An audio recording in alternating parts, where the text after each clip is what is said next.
Adriana, vamos seguir falando sobre mercado de trabalho. Enquanto na Coreia apenas 22% das profissões estão em risco, no Brasil o percentual chega a 60%, segundo um estudo do Laboratório de Futuro. A inteligência artificial já faz parte do nosso dia a dia há algum tempo e muitas vezes nós não nos atentamos a isso. E para falar sobre isso, a gente conversa a partir de agora com o especialista em futuro do trabalho, economista Gabriel Pinto. Gabriel, como vai? Bom dia para você. Quero começar a nossa conversa perguntando qual o destino, então, das profissões após a pandemia do coronavírus. Bom dia. Bom dia. A pandemia do coronavírus, ela acelerou um quadro que já vinha acontecendo no mundo inteiro, que é uma transformação do perfil da mão de obra de trabalho, rumo a uma economia cada vez mais digital. Digital agora, por exemplo, que tem sido manifestada desde os aplicativos de entrega de comida até o home office e o teletrabalho. Então, o espaço é grande para que inteligência artificial, automação, algoritmo e outros mecanismos, outras tecnologias ocupem grande parte das atividades que hoje são executadas pelos trabalhadores. Economias como a Coreia, elas estão menos vulneráveis, né? Com 22% só de uma exposição da mão de obra a essa transformação, enquanto economias como o Brasil estão expostas a 60%.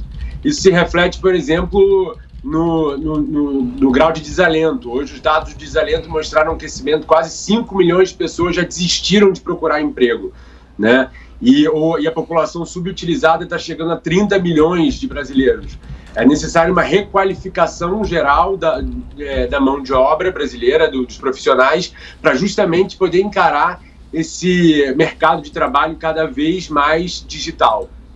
E a gente tem, inclusive, uma informação comparativa aqui, enquanto na Coreia do Sul apenas 22% das profissões estão em risco, aqui no Brasil esse percentual, então, chega a 60%, é um número bastante alto, não, Gabriel? Você saberia enumerar para a gente alguma das profissões que certamente estão mais em risco e devem sofrer grandes modificações agora pós-pico da epidemia? Eu vou dar um exemplo. Cada vez mais a gente tem recebido ligações de mecanismos ou de bancos ou de vários projetos de inteligência artificial ligando para se atualizar com a gente, buscando informações ou qualquer outra informação. O importante é que existem 500 mil profissionais, por exemplo, de telemarketing. Essa é uma profissão que está com 98% de risco de ser substituída. Olha. Muitas vezes, nós mesmos substituímos os profissionais, como é no caso dos agentes de viagem. Hoje em dia, com os aplicativos de viagem, nós realizamos muitas atividades que antes, não agora na conjuntura da pandemia, mas que antes quem realizava eram os profissionais. Então, auxiliares de escritórios, assistentes administrativos, são profissões que estão diretamente expostas a essa maior digitalização. Fora isso, é importante lembrar que com o teletrabalho, o home office, se você tiver uma internet boa, você é capaz de um indiano do outro lado do mundo, ele está mais próximo de você do que uma pessoa a 2 quarteirões que não tiver uma internet tão avançada. Então o mercado de trabalho, pouco a pouco, vai sentir, como está sentindo agora já as economias que estão voltando gradualmente, o efeito maior da digitalização. Para quem não esperava, o carro autônomo já está na rua nos Estados Unidos. Ninguém imaginava que ele fosse chegar, de fato, às ruas tão cedo. Claro que isso ainda demora para chegar no Brasil, mas já é um sinal de que o compasso rumo à digitalização está mais forte. E isso exige uma requalificação geral. Antes da crise da pandemia, o Fórum Econômico Mundial projetava até o final dessa década uma necessidade de requalificação de 1 bilhão de pessoas. Com a crise da pandemia, isso vai se acelerar.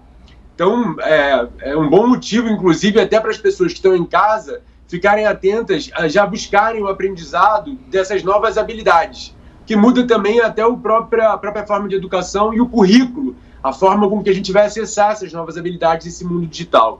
Ô Gabriel, mas esse exemplo até que você trouxe é muito interessante e preocupante também, por que não, da substituição que nós próprios fazemos, né? No caso, você citou aí os agentes de viagem, né? Hoje a gente já praticamente não utiliza porque os aplicativos permitem que nós mesmos programemos as nossas viagens. E para essas pessoas que atuavam em algum segmento desses que foi afetado, seja agora pela pandemia, seja antes, passou por essa substituição, essas pessoas pessoas vão fazer o quê? Tem alguma alternativa? Você falou da qualificação. É importante, mas acaba sendo mais difícil, né? Porque justamente sem emprego é mais difícil conseguir o estudo, né? Sem recursos é mais difícil se qualificar. Qual que é a saída? Tem como se manter nessa área mesmo que haja a substituição? Enfim, o que é que dá para projetar?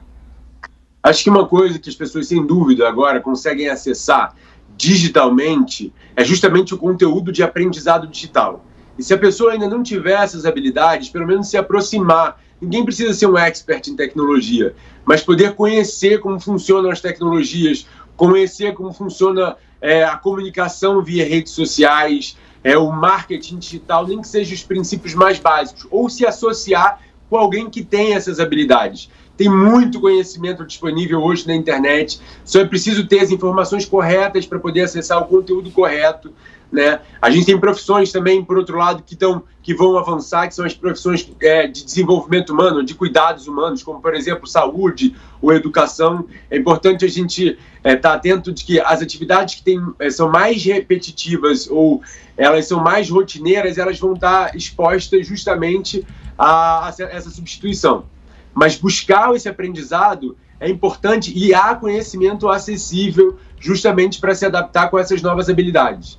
E olha, se eu pudesse dar uma dica para as pessoas, na véspera do Dia do Trabalho, eu falaria para usarem a criatividade. Por incrível que pareça, o jeitinho brasileiro, que é essa capacidade de lidar frente ao inusitado, a improvisar frente ao que não existe, é justamente o que diferencia seres humanos de máquinas.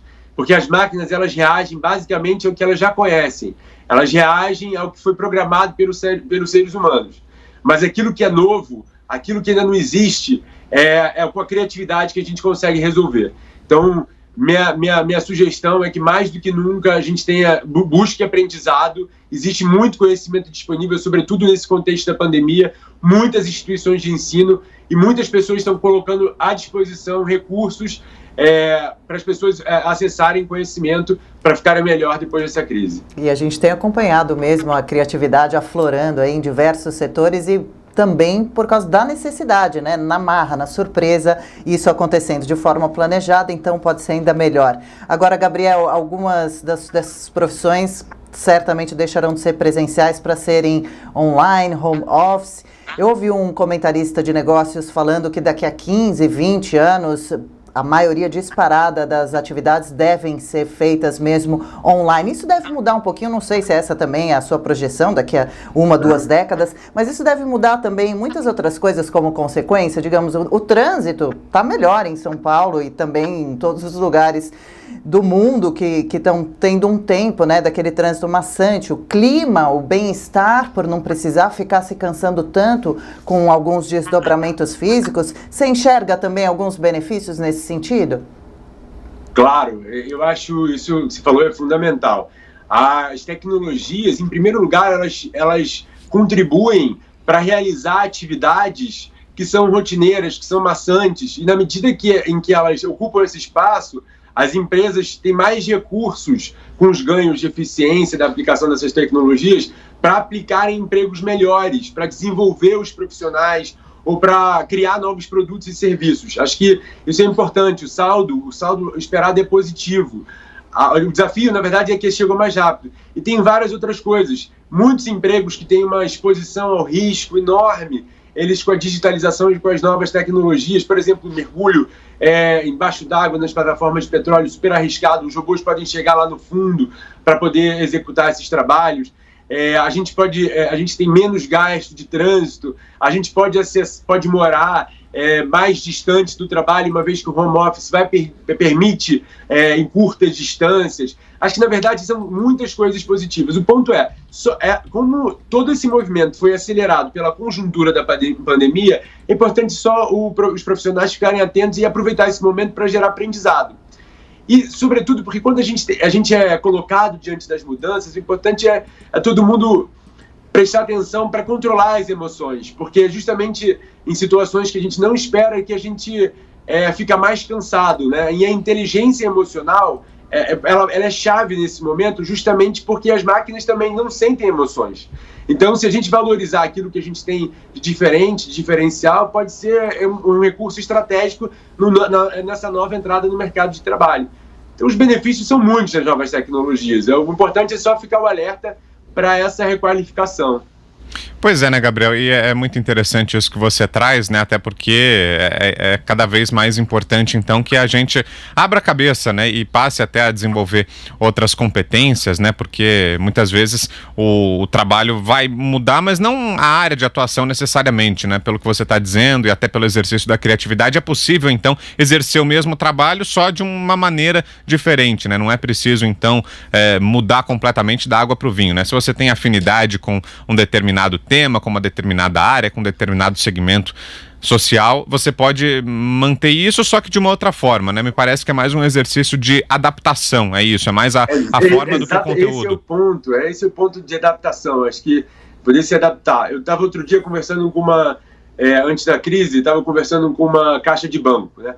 Os caixas de banco, quando vieram as máquinas eletrônicas no passado, eles ficaram ameaçados, muitos foram desempregados no primeiro momento. Mas no segundo momento eles começaram a fazer uma nova atividade, eles tinham um outro papel.